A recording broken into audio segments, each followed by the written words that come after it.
গুনাহ মাফের অন্যতম মাধ্যম হচ্ছে দুই চোখের পানি ছেড়ে আল্লাহর কাছে আত্মসমর্পণ করে তাওবা করে আল্লাহর কাছে ক্ষমা চাওয়া। অদূর ভবিষ্যতে গুনাহ করব না এইরকমভাবে দৃঢ় প্রতিজ্ঞবদ্ধ না হওয়ার নামই হচ্ছে তাওবা, আর আল্লাহর কাছে ফিরে আসার নাম হচ্ছে তওবা। সুতরাং আমরা আল্লাহ পাকের কাছে গুনাহ মাফের জন্য তওবা করব, ইস্তেগফার করব, আস্তাগফিরুল্লাহ রব্বি মিন কুল্লি যামবি ওয়া আতুবু ইলাইহি লা হাওলা ওয়ালা কুওয়াতা ইল্লা বিল্লাহিল আলিয়্যিল আযীম।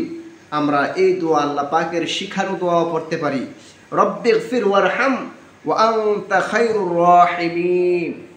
রব্বিগফির ওয়ারহাম ওয়া আনতা খায়রুর রাহিমিন। এর অর্থ হচ্ছে, হে আল্লাহ, আমাকে ক্ষমা করে দিন আর আমার প্রতি রহম করুন, আপনি তো উত্তম দয়ালু। হে আল্লাহ, আমাকে ক্ষমা করে দিন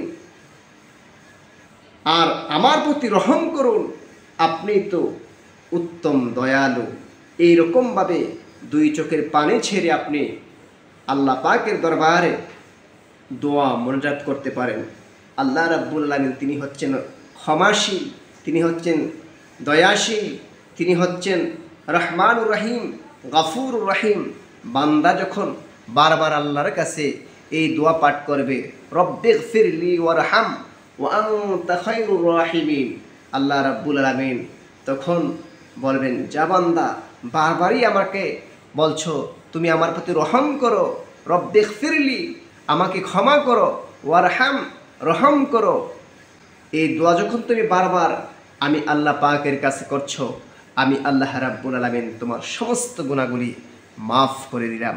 সুতরাং এটা হচ্ছে গুনাহ মাফের অন্যতম একটি দোয়া, এ কোরআনিক আমল। আল্লাহ পাক যেন এই আমলটুকু করার তৌফিক দান করে। আল্লাহুম্মা আমিন।